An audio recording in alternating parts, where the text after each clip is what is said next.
ओम नमः शिवाय। जय माता दी। दोस्तों, आप सभी का रिलीजियस मार्क चैनल पर स्वागत है।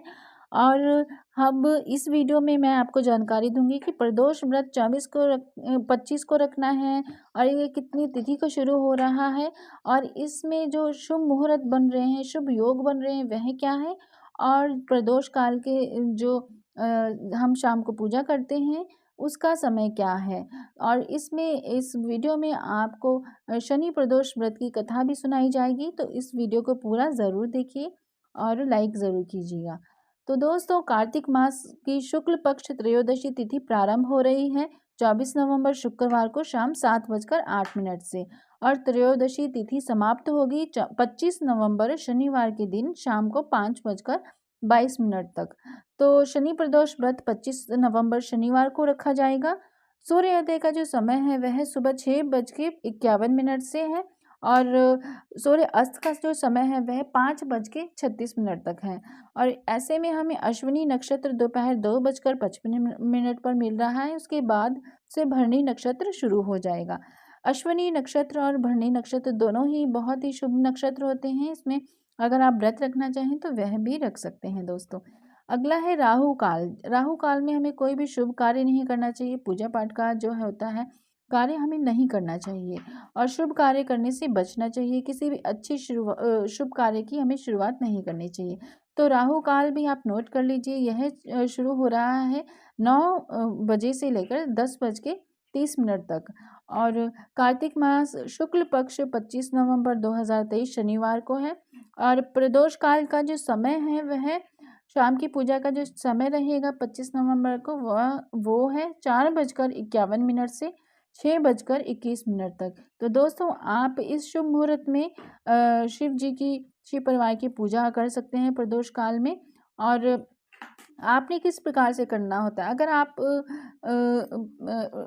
पहली बार रख रहे हैं ये व्रत, तो थोड़ा सा विधि भी मैं बता देती हूँ। इसमें आपने जो है सुबह ब्रह्म मुहूर्त में उठना होता है। सूर्य उदय होने से पहले आपने उठना होता है। उसके बाद स्नान कीजिए, स्वच्छ वस्त्र धारण कीजिए और अपने मंदिर में जाकर या शिवालय में अगर जाना चाहें वहाँ पर भी जाकर आप हाथ में जल लीजिए, अक्षत लीजिए, पुष्प ले लीजिए। कुछ भी लेकर इनमें से आपने संकल्प लेना होता है कि आप कितने व्रत रखेंगे और किस प्रकार का व्रत रख रहे हैं, अपनी मनोकामना बताते हुए। आपने अपना जो है व्रत का संकल्प लेना है। आप निर्जला लेंगे या फलाहार लेंगे या आप एक समय का भोजन ग्रहण करेंगे, इस प्रकार से आपने संकल्प में बताना होता है। उसके बाद आपने दीपक प्रज्वलित करना है शिव जी के आगे। और उसके बाद आपने धूप दीप करना है, उनकी आरती करनी है। आप सुबह शिव चालीसा का पाठ भी कर सकते हैं। और इस प्रकार से आप पूरे दिन फिर एक समय अगर फलाहार लेना चाहें तो दिन में फलाहार ले सकते हैं। उसके बाद आपने शाम को प्रदोष काल के समय आपने पूजा करनी होती है। प्रदोष काल वह काल होता है जो सूर्य अस्त से 45 मिनट पहले का और सूर्य अस्त के 45 मिनट बाद का रहता है। हर क्षेत्र का अलग अलग यह समय हो सकता है। एक समय अवधि है जो मैंने आपको इस वीडियो में बता दिया है कि प्रदोष काल इस बार 25 नवंबर को कितने से कितने बजे तक रहेगा। आप उस टाइम को भी फॉलो कर सकते हैं। और दोस्तों, उसके बाद आपने शिवलिंग का अभिषेक करना होता है। शिव जी का आप 108 आप जाप कर सकते हैं, ओम नमः शिवाय का जाप कर सकते हैं। और उसके बाद आप भोग अर्पित कीजिए, खीर अर्पित कर सकते हैं शिव जी के आगे। इस प्रकार से आपने धूप दीप करने के बाद, आरती करने के बाद आपने कथा ज़रूर करनी होती है इसमें। तो दोस्तों, कथा जो है उसका बहुत महत्व होता है। कोई भी व्रत त्योहार हम करते हैं तो हमें कथा का या तो सुनना चाहिए या पढ़ना ज़रूर चाहिए। इससे हमारे व्रत में को बल मिलता है। हमारी जो व्रत है उसका कई गुना अधिक फल हमें प्राप्त होता है। तो हर व्रत में कथा का ज़रूर पढ़ना या सुनना चाहिए। तो चलिए, शनिवार को पड़ रहा है ये व्रत, तो हम शनि प्रदोष व्रत की कथा का श्रवण करते हैं। और इस दिन आप भगवान शिव जी की और शनिदेव की भी पूजा अर्चना कर सकते हैं, क्योंकि ये शनिवार के दिन पड़ रहा है। तो दोस्तों, इस कथा के अनुसार प्राचीन काल में एक नगर में सेठ रहता थे।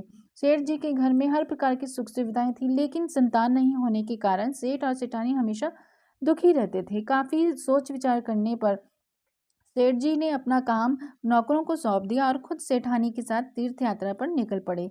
अगले नगर में से बाहर निकलने पर उन्हें एक साधु मिले जो ध्यानमग्न होकर बैठे थे।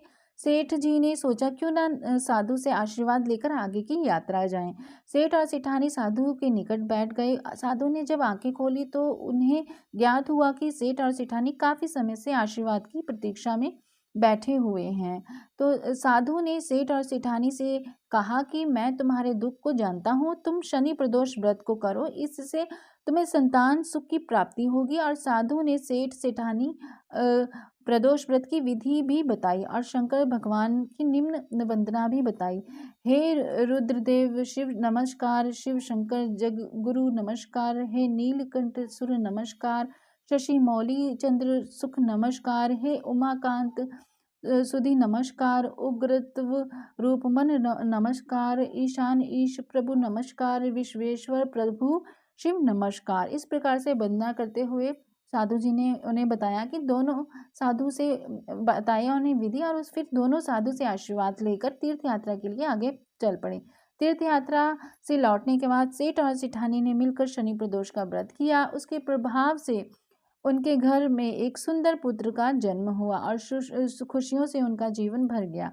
इस प्रकार से जिस प्रकार से सेठ और सेठानी के जीवन में शनि प्रदोष व्रत करने से उनके जीवन में संतान सुख की प्राप्ति हुई है, उसी प्रकार से जो भी यह व्रत रखता है अपनी मनोकामना करते हुए शनि प्रदोष का व्रत रखता है, शिव बाबा भोलेनाथ उनकी झोली खुशियों से ज़रूर भर देते हैं। इसी प्रकार से यह कथा समाप्त होती है। और जो भी यह व्रत करते हैं या बिना व्रत किए भी अगर आप कथा को सुनते हैं या पढ़ते हैं तो उसका भी आपको फल की प्राप्ति ज़रूर होती है दोस्तों।